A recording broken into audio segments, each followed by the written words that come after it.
Hello friends, welcome to Tutelage Academy. आज हम कोल इंडिया लिमिटेड के प्रीवियस ईयर क्वेश्चन करने वाले हैं, तो चलिए स्टार्ट करते हैं। यहाँ पे देखेंगे हमारा फर्स्ट क्वेश्चन में क्या दिया हुआ है, देखिए यहाँ पे how many triangles are there in the given figure. यहाँ पे कितने ट्रायंगल है वो हमें बताना है, ठीक है। दी गई आकृति में कितने त्रिभुज है, तो देखेंगे हम इसको किस तरीके से हम काउंट करेंगे। सबसे पहले समझिए कि यहाँ पे कितने ट्रायंगल है ऊपर में। तो ऊपर में बोलेंगे आप कि ये एक है, ये दो है और ये एक यहाँ पे जो है ट्रायंगल तीन है, ठीक है। ये एक चार हो गया और ये एक पांच हो गया। तो मतलब कि ये पांच हो गया ट्रायंगल, तो नीचे भी यहाँ पे पांच बन जाएगा, पांच बन गया। एक्स्ट्रा में कौन आया, ये आया, तो ये पांच पांच 10 हो गया और पांच पांच 10 और ये एक 11 हो गया, ये एक 12 हो गया और ये एक यहाँ से पूरी 13 हो गया। तो यहाँ पे हमारा आंसर क्या हो जाएगा यहाँ पे, तो आप बोलेंगे कि 13 हमारा टोटल ट्रायंगल है। तो इस तरीके से आप काउंट कर सकते हैं, ठीक है, समझ में आ गया। चलिए नेक्स्ट क्वेश्चन पे चलेंगे। नेक्स्ट क्वेश्चन देखिए क्या दिया है। 3 of the following 4 number pairs are similar in a certain manner while one is the different, choose the odd one out। अब यहाँ पे देखें क्या बोला है कि निम्नलिखित चार संख्या युग्मों में से तीन एक निश्चित तरीके से समान है जबकि एक भिन्न है, विषम चुने। अब देखिए यहाँ पे चार जो ऑप्शंस दिए हैं, यहाँ पे तीन जो है एक समान रहेंगे और एक जो है वो डिफरेंट रहेगा। तो देखिए यहाँ पे अगर आप बोलेंगे तो यहाँ पे कौन सा हम तरीका यूज कर सकते हैं, तो आप बोलेंगे कि ये कोई भी स्क्वायर या क्यूब के पास है, तो आप बोलेंगे यहाँ पे कि 8 का क्यूब और प्लस 8 अगर करते हैं हम तो 520 आ जाएगा। यहाँ पे अगर आप 7 का क्यूब और प्लस 7 करते हैं तो 350 आ जाएगा। यहाँ पे अगर 30 का 10 का देखे तो यहाँ पे बोलेंगे 3 का क्यूब और प्लस 3, यहाँ पे 2 का क्यूब और प्लस 2। यहाँ पे अगर 66 का देखे तो यहाँ पे कोई आसपास नहीं दिख रहा है, लेकिन यहाँ पे बोले 5 क्यूब और प्लस 5, तो 5 क्यूब और प्लस 5 करेंगे तो 130 आएगा। यहाँ पे अगर देखेंगे तो 4 का क्यूब और प्लस 4, यहाँ पे सभी का क्यूब और प्लस 4 मतलब उससे प्लस ऐड किया जा रहा है, लेकिन ये कोई स्क्वायर के पास नहीं बन रहा है, कोई भी स्क्वायर इसका नहीं बन रहा है और प्लस उससे ऐड किया जाए, तो ये हमारा सबसे डिफरेंट है, जो कि हमारा आंसर यहाँ पे 3 हो जाएगा। समझ में आ गया। देखिए यहाँ पे तो ये सब तीनों समान है और ये एक डिफरेंट है यहाँ पे, तो ये हमारा आंसर होगा, ठीक है, क्लियर है। चलिए नेक्स्ट क्वेश्चन पे चलते हैं। चलिए क्वेश्चन नंबर 3 देखेंगे। क्वेश्चन नंबर 3 में क्या दिया है, 3 of the following 4 letters clusters are like in a some manner and one is different, identify the one which is different। निम्नलिखित चार अक्षर समूह में से तीन किसी तरह से समान है और एक भिन्न है, जो अलग है उससे पहचाने। जैसे हमने पिछले क्वेश्चन किया कि चार ऑप्शंस दिए हुए हैं जिसमें से तीन सेम है और एक जो है हमारा डिफरेंट है, तो यहाँ पे कौन सा डिफरेंट है वो हमें बताना है। तो सबसे पहले इसके लिए आपको नंबरिंग याद रहना चाहिए। नंबरिंग अगर याद है तो आप इजीली इसको फाइंड आउट कर सकते हैं। तो क्यू का नंबर अगर मैं पूछूं तो बोलेंगे आप 17 हो जाएगा और टी का हो जाएगा 20, जेड का हो जाएगा 26 और एफ का हो जाएगा 6, ठीक है। आगे हम देखें एल का हो जाएगा 12 और आर का हो जाएगा 18, एक्स का हो जाएगा 24, डी का हो जाएगा 4। आर का हो जाएगा यहाँ पे 18 और ये हो जाएगा 24 और ये हो जाएगा 4 और ये हो जाएगा जेड 10, ठीक है। जेड हो जाएगा 26, एफ हो जाएगा 6, एल हो जाएगा 12 और आर हो जाएगा 18। अब यहाँ पे कौन सा डिफरेंट है इस नंबर से आपको पता हो जाएगा, ठीक है। अगर आप देखेंगे तो यहाँ पे कितने का डिफरेंस है, 3 का डिफरेंस है, यहाँ पे 6 का डिफरेंस है, ठीक है।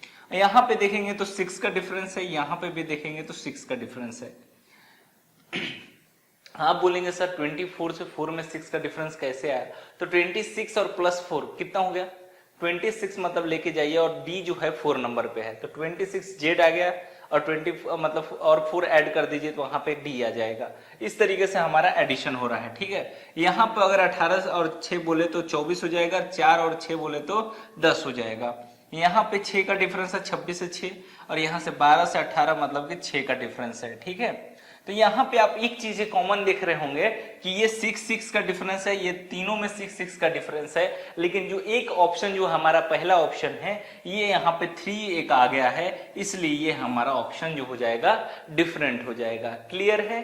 तो ये हमारा सबसे अलग जो है, तीनों तीन सेम है वो हमारे आंसर नहीं होते हैं, जो डिफरेंट है वो हमारा आंसर है, यहाँ पे बोला हुआ है। ठीक है, चलिए नेक्स्ट क्वेश्चन पे चलते हैं। क्वेश्चन नंबर 4 में क्या दिया है, यहां पे देखिए,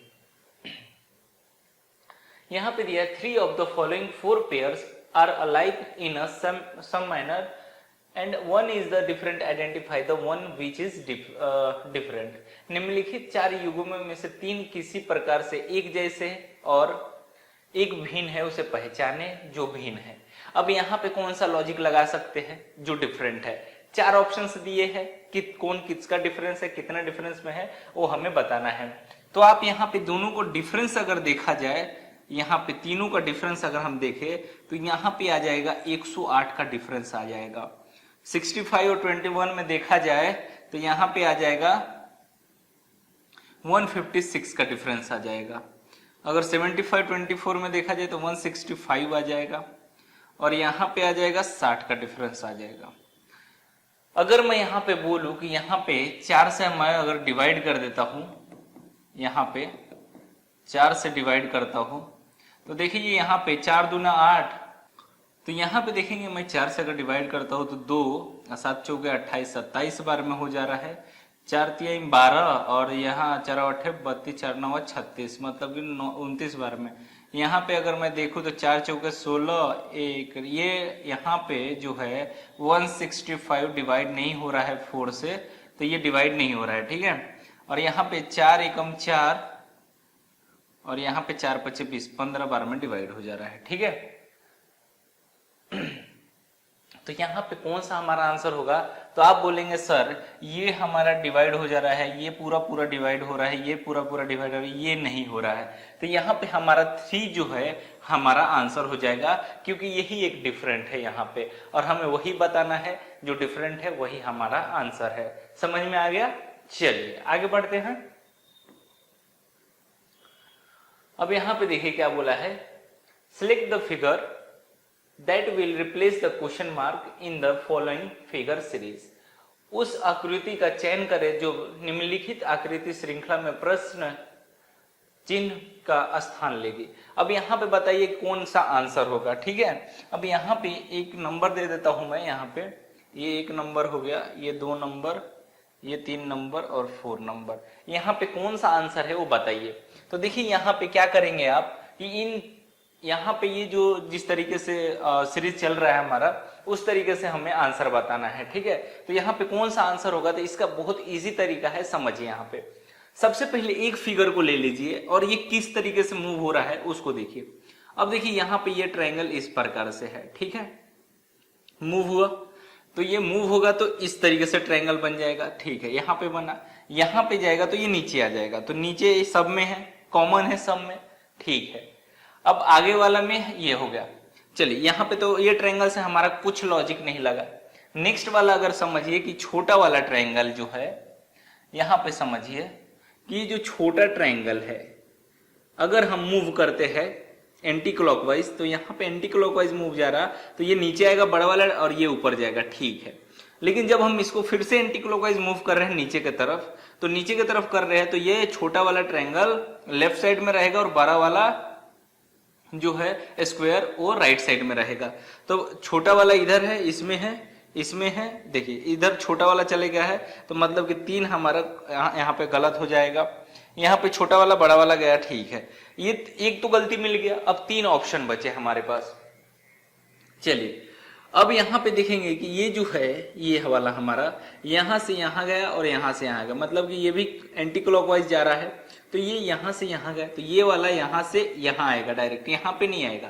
तो ये वाला यहाँ पे, तो ये इसमें है, इसमें है, इसमें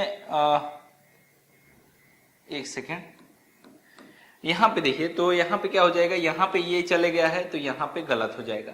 यहाँ पे यहाँ से यहाँ गया, मतलब कि यहाँ छोड़ के यहाँ पे चले गया ये वाला। अब यहाँ से ये छोड़ के यहाँ पे आएगा, तो यहाँ पे है, यहाँ पे है, यहाँ पे, मतलब इसमें और इसमें है। तो सबसे पहले समझिए कि यहाँ पे एक खाली है, यहाँ पे भरा हुआ है, तो यहाँ पे कौन सा आएगा, खाली वाला आएगा, यहाँ पे भरा हुआ। तो यहाँ पे देखिए कि ये भरा हुआ है तो ये गलत हो जाएगा, ये खाली है हमारा तो ये हमारा आंसर हो जाएगा। तो हमारा आंसर क्या हो जाएगा, यहाँ पे 2 आंसर हमारा क्लियर है।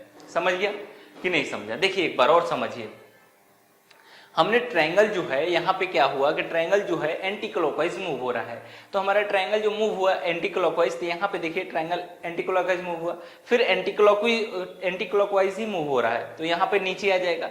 तो ट्रायंगल नीचे है, सब में कॉमन है, सभी ऑप्शन में सेम दिया हुआ है, तो हमसे वहां गलतियां नहीं पकड़ में आ रही है, यहाँ पे हमें गलती पकड़ना होता है। अब समझिए ये छोटा वाला ट्रायंगल जब इस साइड में है और वो एंटी क्लॉकवाइज मूव हो रही है, तो यहाँ पे ये वाला ऊपर जाएगा, ये भी तो एंटी क्लॉकवाइज मूव होगा, तो ये जब मूव हो रहा है तो ये ऊपर जाएगा, ठीक है। यहाँ पे आएगा तो इस साइड जाएगा, तो नीचे आया तो इस साइड है, इस साइड है, और यहाँ पे नहीं है, तो हमारा एक ऑप्शन गलत हो गया। नेक्स्ट वाला अब देखेंगे तो ये हमारा क्या हो गया कि फिर हमने इसको चेक किया, अब यहाँ से ये जो फिगर है तो यहाँ छोड़ के यहाँ पे बना है, मतलब ये भी एंटी क्लॉकवाइज मूव हो रहा है, तो यहाँ से यहाँ गया तो ये फिल अप वाला है, तो नेक्स्ट वाला खाली रहेगा तभी तो फिल होगा। तो यहाँ पे आएगा जब यहाँ से ये यहाँ छोड़ के यहाँ पे आएगा, तो ये यहाँ पे है, तो ये दूसरा वाला गलत हो गया, ठीक है।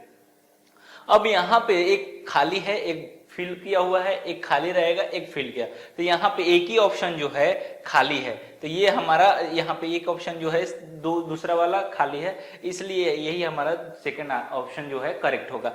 ये तो पहले ही हमारा गलत हो गया था तीसरा वाला, फिर उसके बाद में फर्स्ट वाला गलत हुआ, नेक्स्ट वाला में यहाँ पे फिल किया हुआ है, इसलिए हमारा आंसर यहाँ पे नहीं होगा।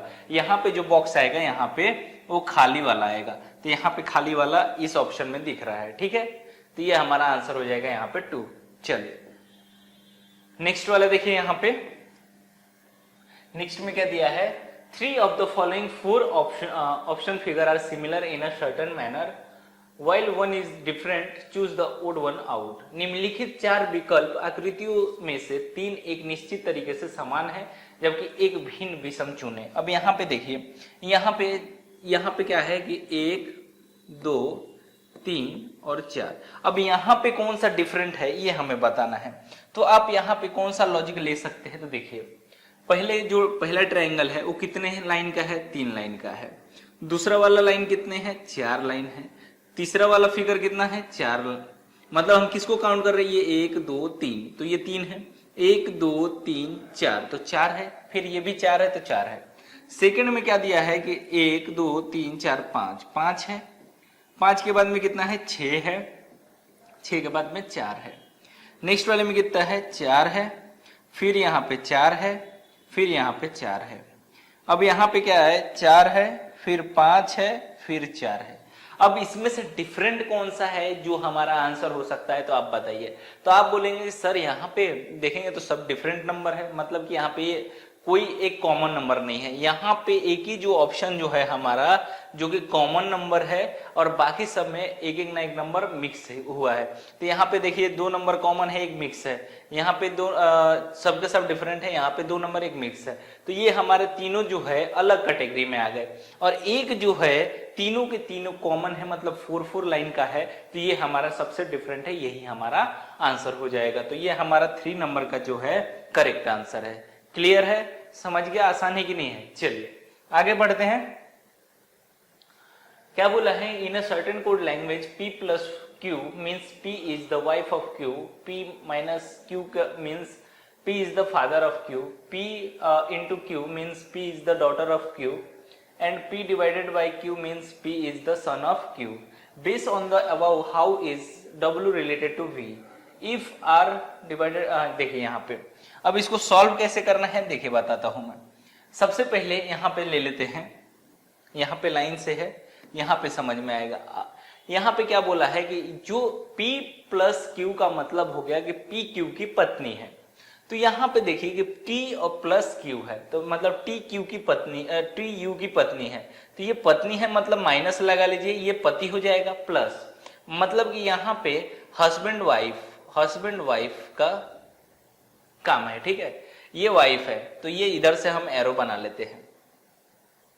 आगे क्या बोला है, P माइनस Q मतलब P Q का पिता है, P Q का पिता है प्लस में, नहीं माइनस में पी क्यू का पिता है, तो ये जो है इसका पिता है, तो ये इसका प्लस माइनस हमें जेंडर नहीं पता है, लेकिन ये पिता है मतलब कि फादर यहाँ पे लिख देंगे। ठीक है, आगे क्या बोला है कि P into Q, P into Q का मतलब हो गया P क्यू की बेटी है, P into Q, P Q की बेटी है मतलब ये डॉटर है, तो ये माइनस हो जाएगा और यहाँ पे हम डॉटर लिख लेंगे। आगे क्या दिया है P डिवाइडेड बाई क्यू मतलब P क्यू का पुत्र है, तो यहाँ पे ये सन है और ये हमारा प्लस आ जाएगा। अब क्या पूछ रहा है कि तो WV से किस प्रकार संबंधित है, WV से किस प्रकार संबंधित है, तो यहाँ पे बोलेंगे ये पेरेंट्स लोग हैं, तो ये हमारी यहाँ पे जेंडर नहीं पता है। अब यहाँ पे समझिए कि T और U जो है ये पेरेंट्स लोग है, ये इनकी बेटी मतलब ये इनका बेटा मतलब कि दोनों क्या है, ये इसकी सिस्टर हो जाएगी। ठीक है, यहाँ पे इसके फादर है मतलब इसका जेंडर नहीं पता है, यहाँ पे भी इसका जेंडर नहीं पता है, तो ये देखिए कि हमारा यहाँ पे सिस्टर का रिलेशन बन रहा है, तो हमारा क्या हो जाएगा यहाँ पे आंसर 4 हो जाएगा जो कि करेक्ट आंसर है। समझ में आ गया? चलिए आगे बढ़ते हैं। चलिए यहाँ पे देखेंगे क्वेश्चन नंबर 8 में select the Venn diagram that best represents the relationship between the following set of classes. उन वेन आरेख का चयन करें जो निम्नलिखित वर्गों के सेट के बीच संबंध को सबसे अच्छा दर्शाता है, मदर्स, टीचर्स और फीमेल्स। अब यहाँ पे बताइए कौन सा डायग्राम है जो कि करेक्ट बनेगा। तो यहाँ पे क्या करेंगे कि मदर्स के अंदर ये एक दूसरे के एक अंदर नहीं आएगा, तो समझिए यहाँ पे फिगर किस प्रकार से बनेगा। अब यहाँ पे समझिए कि जो फीमेल्स जो यहाँ पे मदर आएगा, फीमेल्स के अंदर मदर आएंगे। ठीक है, अब यहाँ पे जो फीमेल्स और मदर कुछ है वो यहाँ पे कुछ ही जो है वो क्या बनेंगे, टीचर बनेंगे। पूरा के तो पूरा नहीं बनेंगे, तो ये हमारा टीचर के लिए है और ये हमारा फीमेल के लिए है और ये हमारा मदर के लिए फिगर है। तो यहाँ पे जो फिगर बनेगा वो हमारा डी ऑप्शन बनेगा। तो समझिए किस तरीके से यहाँ पे बोला है कि मदर, टीचर्स और फीमेल्स, तो यहाँ पे मदर्स भी टीचर्स है, फीमेल्स भी कुछ टीचर्स होती है। ऐसा जरूरी नहीं है कि जो फीमेल है वो ही टीचर बन सकती है या मदर है जो वही टीचर बन सकती है। तो आप बोलेंगे कि कुछ फीमेल्स भी जो है वो टीचर है और कुछ मदर्स भी है वो भी टीचर है। तो हमने क्या किया कि एक फीमेल्स के अंदर जो है कुछ मदर्स, फीमेल्स ही रहती है ना जो मदर्स बनती है, तो यहाँ पे हमारा एक फीमेल्स के लिए बनाया हमने डायग्राम, एक मदर्स के लिए, और हमने इसको बीच से ले लिया कि कुछ जो फीमेल्स, सभी फीमेल्स टीचर नहीं है, सभी मदर्स भी टीचर नहीं है, तो हमारा कुछ के लिए हमने दोनों को आधा आधा ले लिया और यहाँ पे हमने टीचर लिख दिया। तो ये हमारा डायग्राम यहाँ पे करेक्ट है। समझ में आ गया? चलिए आगे बढ़ते हैं। यहाँ पे देखेंगे क्वेश्चन नंबर 9 में दिया है a statement is followed by two assumption number 1 and 2. Consider the statement and decide which of the following assumption were implicit in the statement दिया है you must try our serum and toner to get a glowing skin. It has 100% natural ingredient and advertisement of M&O company. Assumption क्या दिया है peoples are interested to have a glowing skin. People's perfect to go for that is made a natural ingredient. अब यहाँ पे कौन सा option सही होगा बताइए। देखिए क्या बोला है कि चमकदार त्वचा पाने के लिए आपको हमारा सीरम का टोनर अवश्य आजमाना चाहिए। इसमें 100% प्राकृतिक तत्व है। M&O कंपनी का एक विज्ञान मान्यताओं, लोग चमकती त्वचा पाने की रुचि रखते हैं। जी रखते हैं, बात सही है। लोग उसे चुनना पसंद करते हैं जो प्राकृतिक सामग्री से बना है। हम कोई भी इंसान है जो नेचुरल चीजें से बना हुआ है वो हमें तो पसंद ही रहता है। ठीक है, प्राकृतिक, तो ये भी करेक्ट है, ये भी करेक्ट है। तो यहाँ पे क्या कौन सा ऑप्शन होगा हमारा, केवल धारक 2 निहित, केवल धारक 1 निहित है, ना तो धारक 1 और ना ही 2, दोनों धारणाएं 1 और 2 अंतर्निहित है। तो ये हमारा आंसर हो जाएगा यहाँ पे डी आंसर हमारा हो जाएगा, क्योंकि दोनों यहाँ पे अपने आप में सही आंसर है। ठीक है, दोनों लाइन सही है। चलिए आगे बढ़ते हैं। चलिए यहाँ पे बहुत इंपॉर्टेंट क्वेश्चन है, देखिए यहाँ पे SSV has total Rs 2500 with her. She buys a consignment at Rs 2000 for this and sell it online, making a profit of 25% on his the same. With all the money she has now, she buys another consignment and sell the same online, making a profit of 20% on it. What is the total money SSV has now? SSV के पास कुल 2500 रुपये है, वह इसे 2000 रुपये में एक खेप खरीदती है और उसे ऑनलाइन बेचकर उस पर 25% का मुनाफा कमाती है। अब उसके पास जो भी पैसे है उससे वह एक और खेप खरीदती है और उसे ऑनलाइन बेचती है और उससे पर 20% का लाभ कमाती है। तो SSV के पास अब कुल कितना पैसे है? तो देखिए यहाँ पे बहुत ही आसान चीज है, ये समझिए क्या बोला है। यहाँ पे क्वेश्चन देके घबराना नहीं है। इनिशियल सिचुएशन है, इनिशियल सिचुएशन वो कितना है? यहाँ पे 2500 रुपये है, ठीक है। 2500 रुपये SSV के पास है। अब क्या करती है कि उससे वो कितना 2000 रुपये इन्वेस्ट करके 2000 रुपये इन्वेस्ट करती है और वहां पे एक सामान खरीदती है जिसपे उसे 25% फायदा होता है। तो सीपी हो गया हमारा 2000 और प्रॉफिट परसेंट हो गया 25%। तो सीपी हमारा जो आएगा वो कितना आ जाएगा यहाँ पे? तो आप बोलेंगे 2000 का 25% सर हमारा कितना हो जाएगा? 500। तो यहाँ पे हमारा टोटल जो है सीपी वो 2500 रुपया हो जाएगा। अब SSV के पास टोटल कितना रुपये हो गया हमारा, देखेंगे। SSV के पास जो है, अब समझिए SSV के पास पहले 2500 रुपये था। उसने क्या किया कि 2000 रुपये का सामान खरीदा, 2000 रुपये का सामान खरीदा प्लस उससे उसने 500 रुपये प्रॉफिट कमाया। तो उसके पास कितना होगा? 2500। ये हमने 2000 माइनस किए, पहले माइनस हुआ क्योंकि 2000 का उसने कोई प्रोडक्ट खरीदा और उस पर उसने 500 रुपये ऊपर का एक्स्ट्रा प्रॉफिट कमा लिया। अब प्रॉफिट कमाया तो यहाँ पे कितना हो जाएगा हमारा? 3000। अब टोटल SSV के पास जो टोटल मनी है वो SSV के पास 3000 है। आगे क्या बोला है? उससे वह एक और खेप खरीदती है और उससे ऑनलाइन बेचती है और उस पर 20% कमाती है। तो बोलने का मतलब हो गया कि 3000, अब 20% यहाँ पे 20% ऑफ 3000 यहाँ पे। तो यहाँ पे क्या बोलेंगे कि 3000 का 20% कितना हो जाएगा? तो 600 हो जाएगा। तो यहाँ पे कितना हो जाएगा? देखिए 3000 का, और 3000 SSV के पास है और उस पर प्रॉफिट अगर 20% कमाती है तो प्लस 20% प्रॉफिट कितना हो जाएगा? यहाँ पे 3600 रुपये हो जाएगा। 3000 का अगर 20% देखेंगे तो 600 होगा। तो पहले यहाँ पे समझ लीजिए कैसे हुआ। SSV के पास जो है 2500 रुपये है। आप बोलेंगे जी 2500 रुपये, 2000 का सामान खरीदती है तो उसके पास बचा कितना? इसके पास अब रह गया 500 रुपये, ठीक है। 2000 का सामान खरीदे, उस पर 25% कमा लेती है, उस पर 25% कमाती है।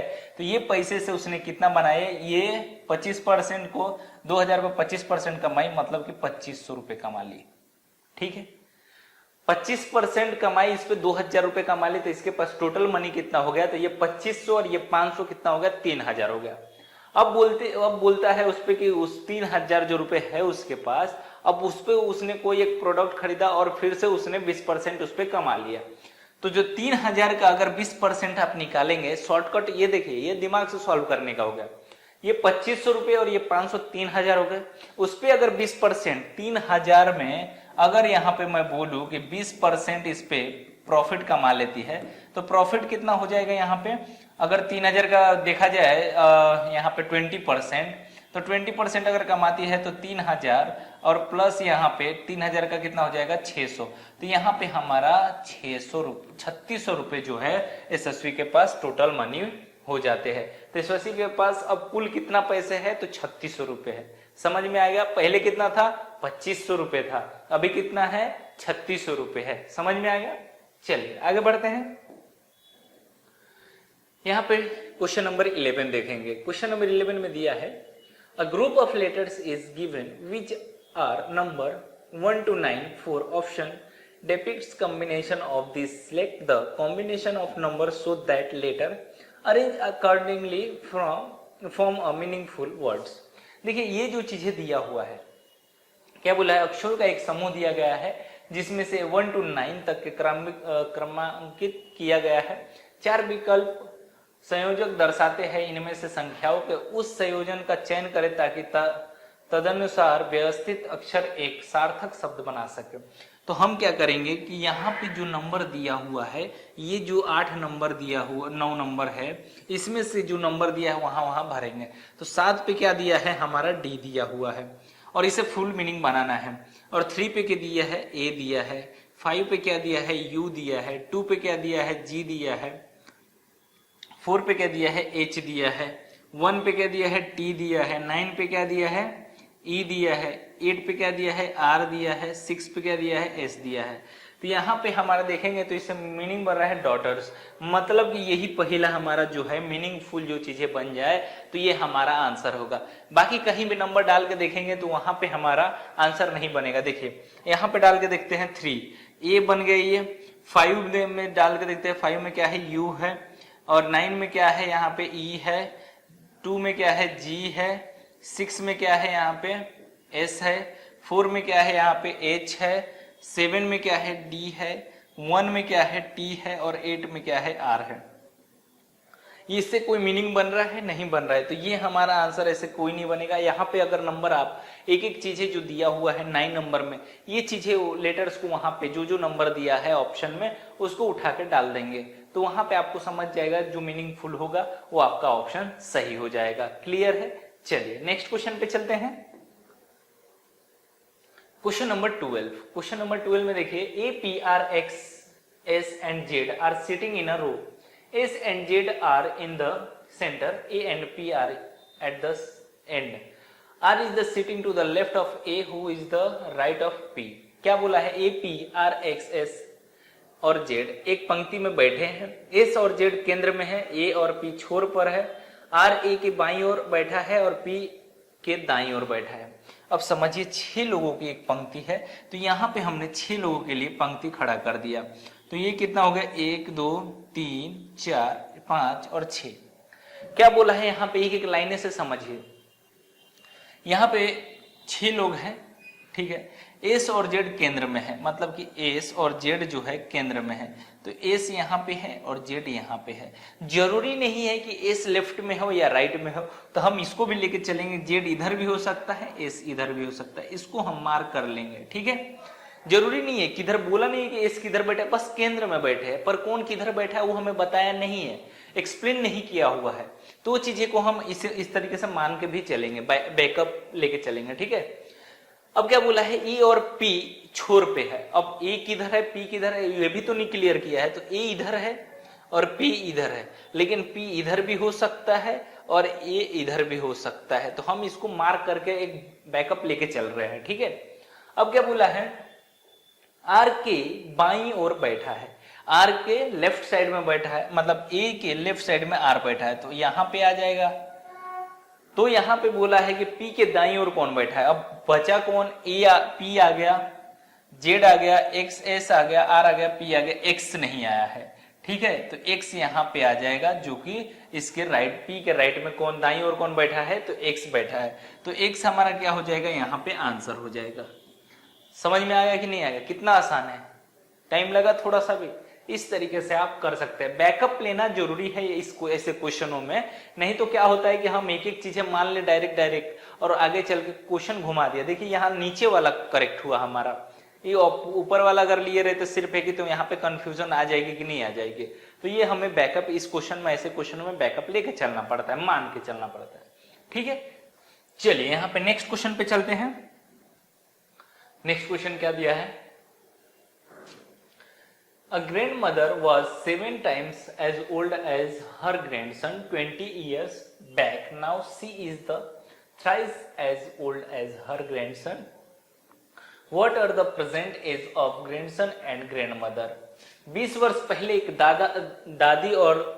दादी की उम्र उसके पोते से 7 गुना थी। समझ में आ रहा? अब वह अपने पोते से 3 गुना बड़ी है, तो पोते और दादी की वर्तमान आयु क्या है? समझिए यहां पे क्या बोला है, यहां पे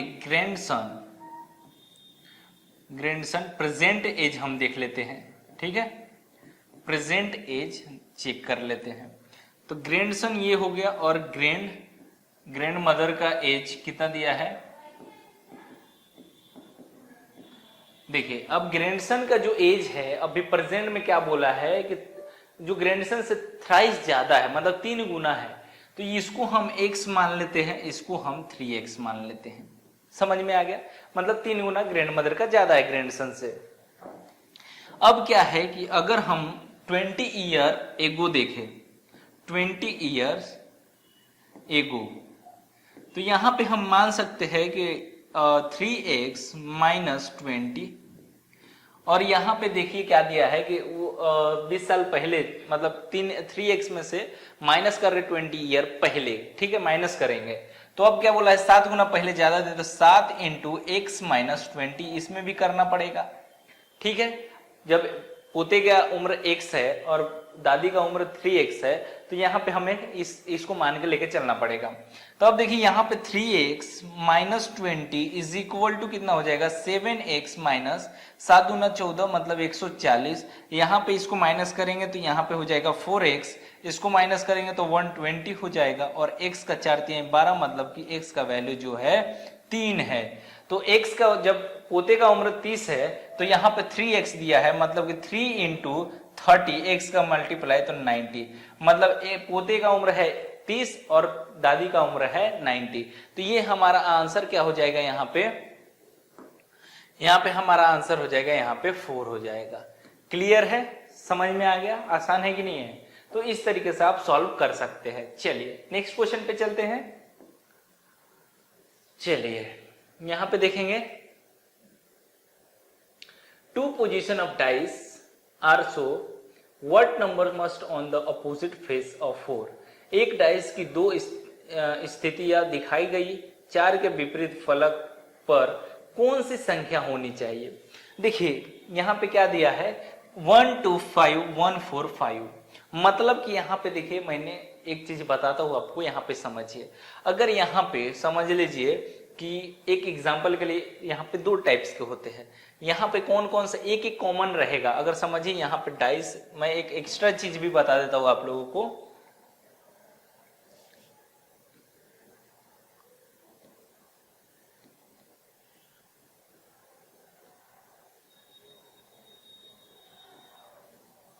समझिए यहाँ पे 1, यहाँ पे 4, यहाँ पे 5, यहाँ पे 1, यहाँ पे 3 और यहाँ पे 6। यहाँ पे देखेंगे तो यहाँ पे क्या होता है कि जो जिसमें एक कॉमन हो, समझिए यहाँ पे, तो हम क्या करते हैं, इसका ऑपोजिट निकालना रहा तो 1 से स्टार्ट करते हैं, या क्लॉकवाइज आप जा सकते हैं या एंटी क्लॉकवाइज जा सकते हैं। तो ये हो जाएगा 5, ये हो जाएगा 4। यहाँ पे अगर यहाँ से भी 1 से ही स्टार्ट करेंगे और हम इधर से आ रहे हैं तो इधर से ही आएंगे क्लॉकवाइज, तो क्लॉकवाइज में 6 और ये 3, मतलब कि यहाँ पे 4 का अपोजिट 3 और 5 का अपोजिट 6 और 1 जो कॉमन है, इसके इनमें जो नंबर नहीं आया है, मतलब कौन सा नंबर है, 1 आ गया है, 2 नहीं आया है, तो ये 1 का अपोजिट 2 हो जाएगा। तो इस तरीके से ये पहला रूल हो गया। और एक रूल होता है कि जैसे समझिए यहाँ पे 2 कॉमन है, तो यहाँ पे देखिए ये एक कॉमन है, समझिए यहाँ पे ये 2 कॉमन है, यहाँ पे 2 कॉमन है। तो इस स्थिति में क्या करना चाहिए, देखिए अब यहाँ पे देखेंगे कि 2 जो कॉमन है उसको कट कर दीजिए, और यहाँ पे ऐसे क्वेश्चनों में एक तो अपोजिट पूछेगा 4 का, नहीं तो 2 का। तो यहाँ पे 2 का अपोजिट क्या होगा, यहाँ पे क्या होगा कि 2 का अपोजिट जो है 4 हो जाएगा, और 4 का अपोजिट यहाँ पे 2 हो जाएगा। तो ये इतना ही चीजें पूछता है यहाँ पे। तो यहाँ पे क्या पूछा है कि देखिए यहाँ पे 4 के विपरीत फलक पर कौन सी संख्या होनी चाहिए, तो 4 के ऑपोजिट में 2 आ जाएगा। तो 2 कौन से ऑप्शन में दिया है, तो आप बोलेंगे कि सर 4 ऑप्शन में दिया हुआ है, जो कि करेक्ट आंसर है। समझ में आ गया? चलिए आगे बढ़ते हैं नेक्स्ट क्वेश्चन पे।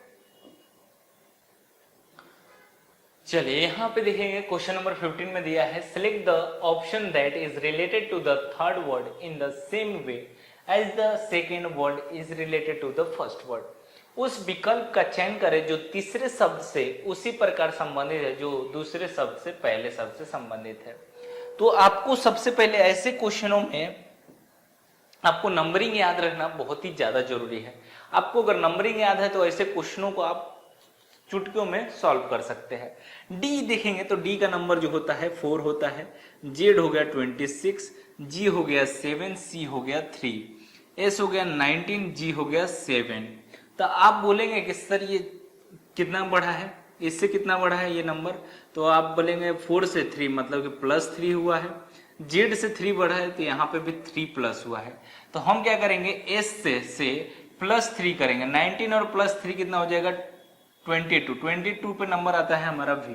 तो यहाँ पे देखिए ये ऑप्शन हमारा गलत हो गया, तीनों में V है।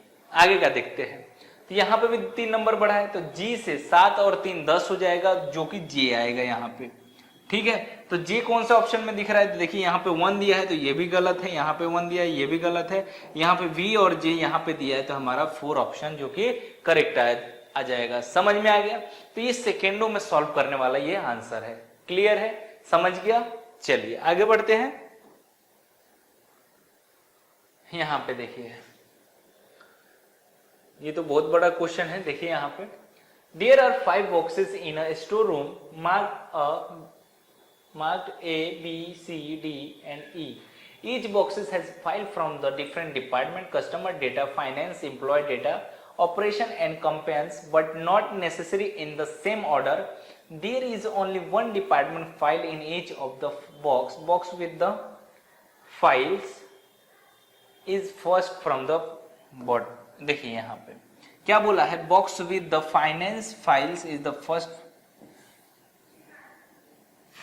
From the top. ठीक है, आगे क्या बोला, box with the employees data in the bottom most, box with customer data is the second from the top, फिर operation files are the in the box with the complaints in the fourth,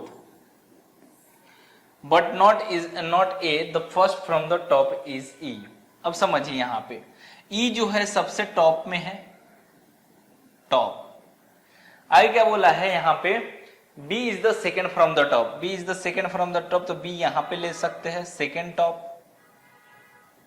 ठीक है, आगे क्या बोला है, customer data is the B is the second of the top and operation files are in the box C, तो यहां पे C आ जाएगा। ये क्या है, ऑपरेशन फाइल्स है। आगे क्या दिया है यहाँ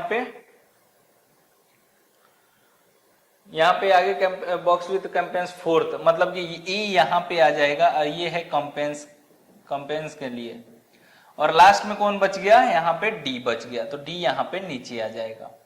तो यहाँ पे हमारा कौन सा सही होगा, यहाँ पे बोला है कि क्या बोला है, which of the following statement is not true, कौन सा ट्रू नहीं है। तो यहाँ पे देखेंगे box with operation file is the middle, नहीं है। ये box A is the fifth from the top, ये भी नहीं होगा। B E has finance files, नहीं होगा। Employees data file from the box D, ये हमारा करेक्ट आंसर है। तो ये हमारा आंसर क्या हो जाएगा, 4। समझ में आ गया। चलिए, तो ऐसे क्वेश्चन बहुत बड़े दिखते हैं लेकिन सॉल्व करने में बहुत आसान रहते हैं। ठीक है, चलिए आगे बढ़ते हैं। चलिए क्वेश्चन नंबर 17 देखिए। क्वेश्चन नंबर 17 में देखेंगे, in the following question select the missing number from the given series. ये सीरीज हमें कंप्लीट करना है। तो या ऐसे क्वेश्चन में क्या करेंगे, देखिए बहुत ही कम टाइम लगेगा और देखिए किस तरीके से सॉल्व करेंगे। यहां पे अगर आप नंबर देखेंगे तो क्या हो सकता है, यहां डबल नंबर करके अगर हम देखें तो कितना हो जाएगा, इंटू 2, यहां पे क्या हो जाएगा, इंटू 2 करे तो 260 हो जाएगा, और यहां पे -20 कर दे तो कितना हो जाएगा, 240 हो जाएगा। समझ में आया। यहां पे इंटू 2 हुआ है तो 260 हो जाएगा, तो हम कितना माइनस करेंगे, -20 करेंगे तो 140 नेक्स्ट सीरीज बनेगा। ठीक है, अब यहां पे देखिए नेक्स्ट में क्या होगा, इंटू 2 और कितना माइनस कर सकते हैं, -18। ठीक है, यहां पे क्या करेंगे, इंटू 2 -16, फिर आगे वाला में क्या होगा, इंटू 2 -14। तो यहाँ पे 1 2 3 4, पांचों में क्या हो जाएगा यहाँ पे 1802। यहाँ पे 1800 जो 2 है तो यहाँ पे इंटू होगा, इंटू 2 -12। तो यहाँ पे इंटू 2 अगर हम करेंगे तो ये 4 आ जाएगा, ये 0 आ जाएगा, 8 दूना 16 और 2 1 3। अब यहाँ पे हम क्या करेंगे -12 कर देंगे तो ये हो जाएगा 2, और यहाँ पे हो जाएगा 9, यहाँ पे हो जाएगा 5 और यहाँ पे हो जाएगा 3। 3592 हमारा आंसर आ जाएगा। तो देखिए यहाँ पे डी ऑप्शन में दिया है जो कि करेक्ट आंसर है। क्लियर है? इस तरीके से हमारा लॉजिक लगेगा। यहाँ पे क्या लॉजिक है देखिए, इंटू 2 करेंगे तो यहाँ पे -20 किए पहले में तो ये इतना आया, फिर इसको 240 को इंटू 2 करेंगे तो 480 आएगा। 480 में से -18 करेंगे तो यहाँ पे कितना हो जाएगा 462। फिर इसको इंटू 2 करेंगे और माइनस यहाँ पे 16 करेंगे तो 908 आएगा। फिर यहाँ पे 908 को इंटू 2 करेंगे और माइनस यहाँ पे 14 करेंगे तो 1802 आएगा। फिर 1802 के इंटू 2 और -12 करेंगे तो हमारा आंसर आएगा 3592। क्लियर है? समझ में आ गया? चलिए आगे बढ़ते हैं। चलिए क्वेश्चन नंबर 18 देखिए। In a certain code language, Sunbird is written as 13, 6, 18, 34, 14, 28. How will Pigeon be written in the same code? एक निश्चित कोड भाषा में सनबर्ड को इतना दिया है, ये के रूप में लिखा जाता है, तो पिजन को समान कोड भाषा में कैसे लिखेंगे? ये क्वेश्चन बहुत ही अलग है। देखिए यहाँ पे क्या लॉजिक लगा सकते हैं। यहाँ पे थोड़ा इसको छोटा कर लेता हूं मैं क्वेश्चन को, और यहां पे हम ABCD लिख लेते हैं जो कि आपका डाउट क्लियर कर दूं। ठीक है, अब यहां पे हमने क्या किया, A B C D E F G H I J K L M N O P Q R S T U V W X Y Z। अब यहाँ पे देखिए नंबरिंग में हम कर लेते हैं 1 2 3 4 5 6 7 8 9 10 11 12 13 14 15 16 17 18 19 20 21 22 23 24 25 26। अब यहाँ पे क्या दिया है, सनबर्ड दिया है, सनबर्ड, और इसका कोड भाषा क्या दिया है यहाँ पे देखेंगे तो 13 6 18 30 4 14 28। हमें निकालना किसका है, PIGEON। अब इसका आंसर क्या होगा, तो हम इसको भी नंबर में कन्वर्ट कर लेते हैं। ये 19 है, ये 21 है, ये 14 है, ये 2 है, ये 9 है, R 18 4 D। P हो जाएगा 16, I हो जाएगा 9 और G हो जाएगा 7, E हो जाएगा 5 और O हो जाएगा 15, N हो जाएगा 14। अब ये 13 कैसे आया वो चीजें समझिए कि यहाँ पे देखिए किस तरीके से लॉजिक लगा हुआ है कि S जो है 19 नंबर पे है, तो S हमारा 19 नंबर पे है, लेकिन ये देखिए S 19 नंबर पे तो 13 कैसे आया, तो आप यहाँ पे देखेंगे उसके अपोजिट जो नंबर है वो 8 है और यहाँ पे प्लस हमारा 5 हुआ तो ये बन गया हमारा 13। आगे क्या हुआ, यहाँ पे जो है ये वॉवेल है, यहाँ पे वॉवेल है, यहाँ पे वॉवेल है, यहाँ पे वॉवेल है। ठीक है, तो ये बोलेंगे U जो है, U कितने नंबर पे है, 21 नंबर पे है, उसके अपोजिट में 6 दिया है तो ये सेम टू सेम दे दिया है। ठीक है, आगे क्या है, वॉवेल नहीं है तो N है हमारा 14 नंबर, N के ऊपर कितना है 13 नंबर का है, M जो है 13 नंबर अपोजिट, जो हम मतलब हाफ हाफ जो लिखते हैं तो 13 और यहाँ पे भी +5 हुआ तो ये हो गया हमारा 18। ठीक है, आगे क्या दिया है, B 2 नंबर पे दिया है, उसके अपोजिट में 25 दिया है, 25 और +5 कितना हो जाएगा यहाँ पे 30, क्योंकि B जो है वो भी हमारा जो नंबर है वो भी हमारा क्या है, यहाँ पे वॉवेल नहीं है, तो यहाँ पे 9 का जो है वॉवेल 9 जो है अपोजिट में देखिए ये 9 का अपोजिट में R दिया है लेकिन ये वॉवेल है तो इसमें -5 हो गया तो 4 आ गया। ठीक है, आगे क्या दिया है, R 18 पे है, 18 नंबर की तरह R 18, 9 और 5 कितना हो गया, 9 5 14 हो गया तो यहाँ पे 14 आ गया। D हमारा 4 है तो 4 D है तो उसके अपोजिट में कितना है ये क्या है, वॉवेल नहीं है, तो यहाँ पे हमारा +5 ऐड होगा, तो 23 और +5 28। अब क्या देखिए यहाँ पे, इसको थोड़ा बड़ा कर लेते हैं अब, ठीक है। चलिए अब यहाँ पे P का कितना हो जाएगा, P हमारा वॉवेल नहीं है, तो P हमारा वॉवेल नहीं है तो P का 16 हो जाएगा। इसका अपोजिट में कितना है, K है, 11 नंबर पे +5 होगा तो हमारा कितना हो जाएगा, 16 हो जाएगा, ठीक है। यहाँ पे 16 हो गया। I का हमने क्या लिया, I का 4 लिया तो यहाँ पे 4 आ जाएगा। फिर G7, 7G पे आए 20 और प्लस यहाँ पे क्या है, ये वॉवेल नहीं है तो +5 हो जाएगा तो कितना आ जाएगा, 30 आ जाएगा। अब समझिए यहाँ पे ई जो है हमारा वॉवेल है। अब यहाँ पे ऑप्शन, ये दोनों ऑप्शन तो हमारे गलत हो गए कि 14 आएगा नहीं। क्लियर है, समझ में आ गया। अब दो ऑप्शन बचे हैं तो यहाँ पे अब इन दोनों में से आंसर कौन सा होगा। यहाँ पे भी सेम आ गए, यहाँ पे भी सेम तक आ गए हैं। देखिए तीनों निकल गया हमारा, नहीं सॉरी, यहाँ पे हमारा 20 आया, जी का 7 अपोजिट में 20 और ये आ जाएगा 25, ठीक है। तीन हमारा सेम आ गया। अब आगे ई हमारा E5 दिया है तो यहाँ पे E5 एक आया है, या उसमें प्लस यहाँ पे माइनस करेगा तो नहीं आ रहा है। ये ऑप्शन जो है इसमें से कौन सा सही होगा, तो समझिए अगर हमने एज इट इज रख दिया, जैसे कि यहाँ पे U का अपोजिट हमने रखा, U का अपोजिट 6 रख दिया, तो यहाँ पे 6 रखा तो यहाँ पे 5 रख सकते हैं, तो यहाँ पे हमारा ये ऑप्शन गलत हो जाएगा, ये सही हो जाएगा। इस तरीके से करेंगे तो ठीक है। अगर नहीं तो, और यहाँ पे देखेंगे कि 6 जो है, 6 का यहाँ पे F है, यहाँ पे क्या बोला है, O जो है हमारा, ये भी वॉवेल है तो 15 पे है, तो 15 के अपोजिट में क्या है, 12 है, तो 12 से 5 माइनस करेंगे तो 7 आएगा, जो कि यहाँ पे 7 आना चाहिए, तो यहाँ पे 6 दिया हुआ है। तो ये भी, यही एक हमारा ऑप्शन जो है जो कि करेक्ट हो सकता है, ये भी कंफर्म नहीं है लेकिन यही हो सकता है, इसके अलावा दूसरा होगा भी नहीं। क्लियर है। तो इसको अगर आप लोगों से हो रहा है, कोई लॉजिक लग रहा है तो इसको कमेंट सेक्शन में जरूर बताइएगा, ठीक है। चलिए आगे बढ़ते हैं। चलिए इसको देखते हैं, क्वेश्चन नंबर 19। क्वेश्चन नंबर 19 में दिया है, pointing to a women in a photograph of man said her brothers fathers and husband of Mason's paternal grandmother, then how that man is related to woman in photograph। अब समझिए क्या बोला, एक तस्वीर में एक महिला की ओर इशारा करते हुए। अब समझिए यहाँ पे, चलिए इस क्वेश्चन को देखिए क्या बोला है कि अब यहाँ पे हम क्या करेंगे, एक फोटो ले लेंगे। क्या बोला है कि एक तस्वीर में एक महिला की ओर इशारा करते, ये महिला है, ये वुमेन है, इसको हम माइनस का सिंबल देंगे, लेडीज के लिए हम माइनस और पुरुष के लिए हम प्लस, ठीक है।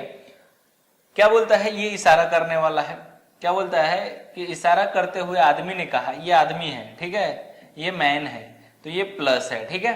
ये इशारा करते हुए इस महिला की तरफ बोलता है उसका भाई, इसका भाई ये है, तो ये ब्रदर का रिलेशन है, मतलब ये सिस्टर और ब्रदर का रिलेशन है। उसके भाई के पिता, इसके भाई का पिता मतलब ये इसके पिता हो गए, ठीक है। अब क्या है कि इसके फादर, यहाँ पे फादर का रिलेशन है। मेरे बेटे, मतलब ये जो आदमी है वो बोल रहा है मेरे बेटे, ये इसका बेटा हो गया, या मैं खुद को भी यहाँ पे मान सकता हूं कि ये सन हो गया। मेरे बेटे की दादी, मेरे बेटे की दादी मतलब मेरी माँ हो जाएगी, यहाँ पे मदर हो जाएगा ये, ठीक है। पति है, जो ये आदमी है ये पति है, हस्बैंड। तो क्या बोला, तो वो आदमी तस्वीर में महिला से कैसे संबंधित है, तो आप बोलेंगे कि देखिए ये मतलब ये मैं हूं, समझ लीजिए मेरे बेटे की दादी मतलब मेरी माँ हो गई, मेरे माँ का हस्बैंड, मेरे माँ का हस्बैंड मतलब मेरे पापा हो गए, मेरे पापा का लड़का मतलब मेरा भाई, मेरे भाई की बहन मतलब मेरी बहन, तो यहाँ पे ब्रदर का रिलेशन हो गया, यहाँ पे ब्रदर का रिलेशन। तो हमारा आंसर क्या आ जाएगा, यहाँ पे 3 आ जाएगा, जो कि करेक्ट आंसर है। क्लियर है, समझ में आ गया कि नहीं आ गया। तो यहाँ पे जो ऊपर के लोग हैं हमारे जनरेशन के ऊपर के, तो उसको ऊपर लिखेंगे तो इजीली समझ में आएगा। जो हमारे से नीचे जनरेशन के हैं, जैसे कि हमारे भाई के लड़के हैं, जो हमारे मतलब जो हमारे से छोटे जनरेशन के हैं वो हमारे नीचे लिखेंगे। तो इस तरीके में क्लियर कट जो है समझ में आएगा कि कौन किसका लड़का है, इधर उधर लिखने की जरूरत नहीं है। सबसे पहले जनरेशन को ऊपर उठाइए, ये मेरे जनरेशन के है तो ये हम सेम लिखेंगे, और जो हमारे से ऊपर जनरेशन के हमारे ऊपर जाएंगे, और जो हमारे से नीचे है तो हमारे नीचे आएंगे। तो इस तरीके से हमारा जनरेशन जो है क्लियर हो जाएगा। अब इसने बोला कि मेरे बेटे की दादी, मतलब मेरे बेटे, मैं खुद को वहां पे रखे मेरे बेटे के दादी मतलब मेरी माँ। तो यहाँ पे इस तरीके से रिलेशन बनाना है। समझ में आ गया? तो आंसर क्लियर आ जाएगा। आगे बढ़ते हैं। Question number 20। क्वेश्चन नंबर 20 में दिया है, if each letter of the English alphabet is assigned an odd numerical value in the increasing order from z, such as z is equal to 1, y is equal to 3 and so on, then what will be the code of trust? यदि अंग्रेजी वर्णमाला के प्रत्येक अक्षर को z से बढ़ते क्रम में एक विषय संख्यात्मक मान दिया गया है, जैसे z is equal to 1, y is equal to 3, और इसी तरह तो ट्रस्ट का कोड क्या होगा? अब समझिए, यहाँ पे बोल रहा है कि z का वैल्यू 1 दिया गया, y का वैल्यू 3 दिया गया, तो x का वैल्यू 5 हो जाएगा, और वही करते करते a का वैल्यू क्या होगा? इस तरीके से हमारा करते करते a, तो इस तरीके में ट्रस्ट जो है, ट्रस्ट उसका हमारा कोड क्या हो जाएगा? तो देखिए इस वैल्यू में आपको समझ में आ रहा होगा कि 135 के हिसाब से जा रहा है। तो आप समझिए यहाँ पे कि अगर आपको ABCD में अपोजिट वर्ड यूज है तो आपको इजीली समझ में आएगा। जैसे T का हो गया, हम ऐसे इसमें देखिए इसको करने का तरीका, T20 हो गया, R18 हो गया, U जो है 21 है, C3 है, E5 है, ठीक है। तो T जो है 20 पे है, उसका अपोजिट कितना होगा? 27 से 20 माइनस कर दीजिए, 7 हो जाएगा, ठीक है। तो 7 का क्या हो जाएगा? 7 दूना 14, 1 माइनस कर दीजिए, क्योंकि 1 का वैल्यू जो है, z का वैल्यू 1 है। इसके अपोजिट में जाएंगे ना हम, जैसे सही हमारा 1 से A से 1 स्टार्ट होता है, तो हमारा टोटल ABCD जो है 26 है। तो इसको डबल कर लीजिए, डबल करेंगे 1 माइनस कर लेंगे, जैसे समझिए 26 गुना 52, और यहाँ पे आ जाएगा कितना? 51। ए का वैल्यू जो होगा 51 होगा। तो इस तरीके से हम क्या करेंगे, टी का 20 वैल्यू है, यहाँ पे रियल नंबर में अगर देखें हम तो 20 है। अगर उसका अपोजिट अगर निकाल लेते हैं तो हमारा जेड से शुरू हो जाता है, उल्टा शुरू हो जाता है। क्लियर है? समझ में आ रहा है? जैसे कि समझिए कि हम यहाँ से ए स्टार्ट कर रहे हैं 1, बी स्टार्ट कर रहे हैं 2, ऐसे टाइप में। तो हम जब एक अगर हम जेड के पीछे से जाए और उसको अपोजिट उल्टा हम नंबर ले लेते हैं, जैसे कि समझिए ये सीधा नंबर हमारा टी का 20 नंबर आ रहा है, इसको अपोजिट कर लेंगे तो जेड से जो हमारा स्टार्ट हो रहा है 1, 3, 5, तो हमारा उल्टा नंबर स्टार्ट हो जाएगा। तो यहाँ पे जो 27 से 20 माइनस करेंगे, टोटल एबीसीडी जो है 26 होता है, लेकिन 27 से माइनस करेंगे, तो माइनस करेंगे तो कितना बचेगा? 7 बच जाएगा। 7 बचेगा, 7 दूना कितना हो गया? डबल वैल्यू में कितना हो गया? 14, और एक जेड का वैल्यू कितना है? 1, तो 1 माइनस हो जाएगा, तो यहाँ पे आ जाएगा 13। 13 किस में है? तो ये देखिए एक ऑप्शन गलत, ये ऑप्शन गलत, 2 ही ऑप्शन बचे। 18 कितने पे? 18 नंबर। अगर अपोजिट देखे तो 9 बचेगा, 27 में से 18 जाएगा, 9 बचेगा, 9 दूनी 18, माइनस 1 कर देंगे 17 आ जाएगा। तो 17 कौन से ऑप्शन में? ये भी गलत हो जाएगा, हमारा दूसरा ऑप्शन करेक्ट हो जाएगा। तो इसमें भी टाइम नहीं लगेगा, ऐसे क्वेश्चन में भी अगर आप ध्यान देते हैं तो। इसमें कहने का मतलब ये था मेरा कि अगर आप ये ऐसे ट्रस्ट दे दिया है तो इसको पहले हमारा उल्टा नंबर ये दे रहा है कि z is equal to 1, y is equal to 2, तो हमने तो ये सीधा नंबर हमारा रियल ए से हमने स्टार्ट किया है, a 52, 51, b का वैल्यू फिर c का वैल्यू, तो हमने तो a से स्टार्ट किया है, तो a का सही नंबर हमने लिख लिया। नीचे हमें अपोजिट नंबर में जाना है क्योंकि z से स्टार्ट करना है, तो हमने क्या किया? 27 से 20 को माइनस किया, और ये जो हमने 20 माइनस को किया तो उसका डबल नंबर इनटू कर दो और -1 कर दो, क्योंकि z का वैल्यू जो है हर एक नंबर 2 बढ़ रहा है, लेकिन z का वैल्यू जो है 1 ही है। तो समझ में आ रहा है कि 26 अगर हमारा टोटल लेटर्स है, इंटू 2 करेंगे तो कितना हो जाएगा? 52, लेकिन इसका वैल्यू जो है एक ही है z का, तो हमारा -1 हो जाएगा, तो 51 जो है हमारा a का वैल्यू निकलेगा। क्लियर है? अगर वैसे ही हमारा 25 पे हमारा y आएगा तो 25 पे हमने क्या करेंगे, 25 टू जा कितना हो जाएगा 50, तो 50 से -1 करेंगे तो हमारा x b का वैल्यू जो निकलेगा 49 निकलेगा। ठीक है, उस तरीके से निकलेगा। तो हमारा आंसर क्या हो जाएगा यहाँ पे 2 हो जाएगा। चलिए आगे बढ़ते हैं। यहाँ पे 21 नंबर क्वेश्चन देखेंगे। क्या दिया है, 2 statements are given followed by 3 conclusion number 1, 2 and 3 assuming the statements to be true even if they seem to be at variance with commonly known facts. Decide with the of the conclusion logically follows from the statement. Statement क्या दिया है कि all penguins are unicorns, no unicorns is tiger. Conclusion देखिए यहाँ पे हम क्या करेंगे कि सबसे पहले हम देखिए यहाँ पे बोला है कि ऑल पेंगुइन्स आर यूनिकॉर्न, मतलब कि जितने पेंगुइन है वो यूनिकॉर्न है।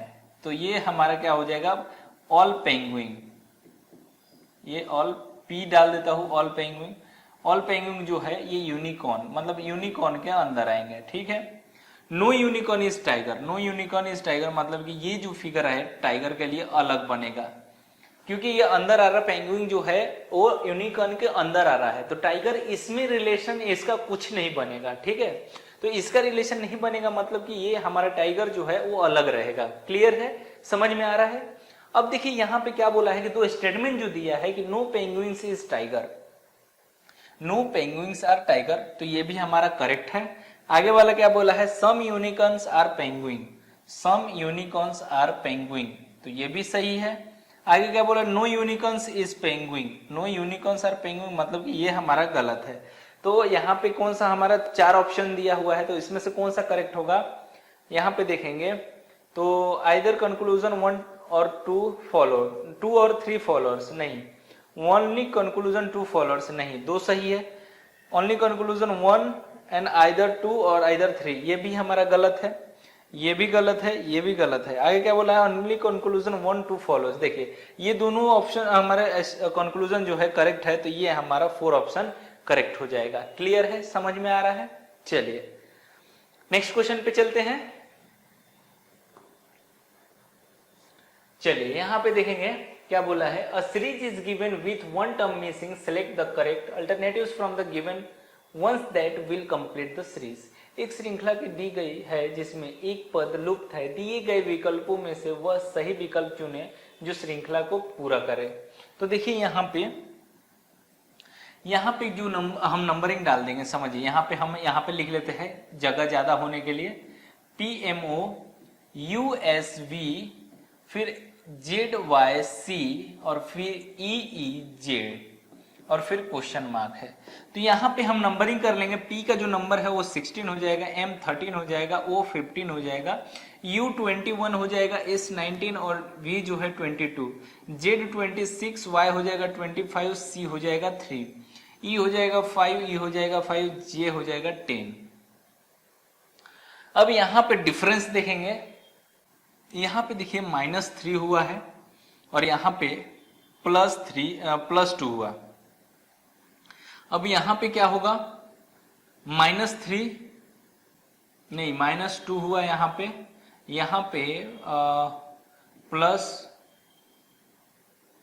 +3 हुआ। आगे कितना दिया है, -1 हुआ और यहाँ पे +4 हुआ। आगे क्या होगा, यहाँ पे -0 हुआ, +5 हुआ, आगे +6 रहना चाहिए। ठीक है, तो आगे +6 मतलब ऑप्शन में देखेंगे तो ये 14, ये 17, 14 और 17 मतलब कि 6 का डिफरेंस नहीं आ रहा, तो ये ऑप्शन गलत है। आगे क्या हो जाएगा फिर, ये हो जाएगा 15, ये हो जाएगा 18, ये भी गलत हो जाएगा, ये हो जाएगा 11, ये हो जाएगा 17, मतलब यहाँ पे 6 का डिफरेंस है, तो ये सही हो जाएगा। आगे हो गया 16 और 19, यहाँ पे 3 का डिफरेंस, तो ये भी गलत हो जाएगा। तो हमारा आंसर क्या हो जाएगा, यहाँ पे J के Q हमारा आंसर हो जाएगा। क्लियर है। अगर आपको नंबरिंग याद नहीं है तो उसको एक बार बढ़िया से याद कर लीजिए, ऐसे क्वेश्चन सेकंडों में आप सॉल्व कर सकते हैं। क्लियर है, समझ में आ रहा है, इसको याद कर लीजिए पहले, तो ये चीजें आपको क्लियर समझ में आएगी। हमने क्या किया, यहाँ पे देखिए यहाँ पे +2 है, यहाँ पे +3, यहाँ पे +4, यहाँ पे +5, तो नेक्स्ट वाला जो सीरीज बनेगा उसमें +6 हमारा होगा।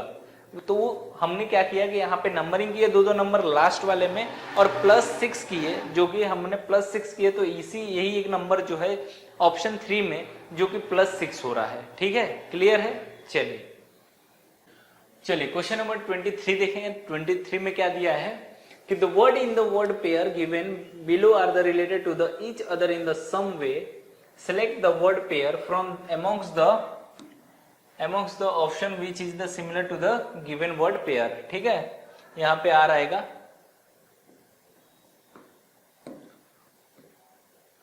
आगे क्या बोला है, देखिए जो ऑप्शंस दिए हैं इसमें से 3 जो है डिफरेंट रहेंगे, एक जो है एक मतलब जो कि सही रहेगा और 3 गलत रहेंगे, वो हमारा सही वाला ऑप्शन ढूंढिए।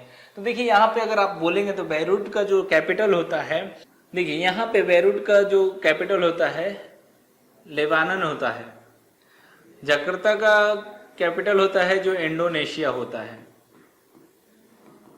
और देखेंगे सियोल का जो कैपिटल होता है साउथ कोरिया होता है, मॉस्को का जो कैपिटल होता है वो होता है रशिया। ठीक है, तो आप बोलेंगे देखिए यहाँ पे एक ही जो है जो कैपिटल सही दिया हुआ है, यहाँ पे हमारे 3 ऑप्शन में दिया हुआ है, बाकी का कैपिटल नहीं दिया हुआ है, ये डिफरेंट है तीनों, एक जो है वो सही चीजें लिखा गया है, तो हमारा आंसर यहाँ पे क्या हो जाएगा, 3 हो जाएगा। सियोल का जो कैपिटल है वो कहाँ है, हमारा साउथ कोरिया है, मॉस्को का रसिया होता है, जकार्ता का इंडोनेशिया और बेरूत का लेबनान। ठीक है, तो हमारा आंसर क्या हो जाएगा, यहाँ पे 3 हो जाएगा। चलिए नेक्स्ट क्वेश्चन पे चलते हैं। ये बहुत बड़ा क्वेश्चन है, इसको हम कभी दूसरे वक्त करेंगे, लेकिन इसका आंसर मैं दे देता हूं, इसको बाद में देख लेंगे। ठीक है, ये बहुत बड़ा क्वेश्चन है, बहुत ज्यादा टाइम लगेगा इसको पढ़ते हुए, देखते हैं। चलिए नेक्स्ट क्वेश्चन देख लेते हैं। 25 में देखेंगे कि Priya, Kavya, Rubina, Chitra and Damini are 5 dancers and of whom has performed on the different day but not necessary in the same order. Rubina is neither the first nor the last to perform. There are exactly 3 dancers which perform and Chitra is exactly 3 dancers who perform ahead Damini if Priya performs after Kavya. Then who performs in the middle?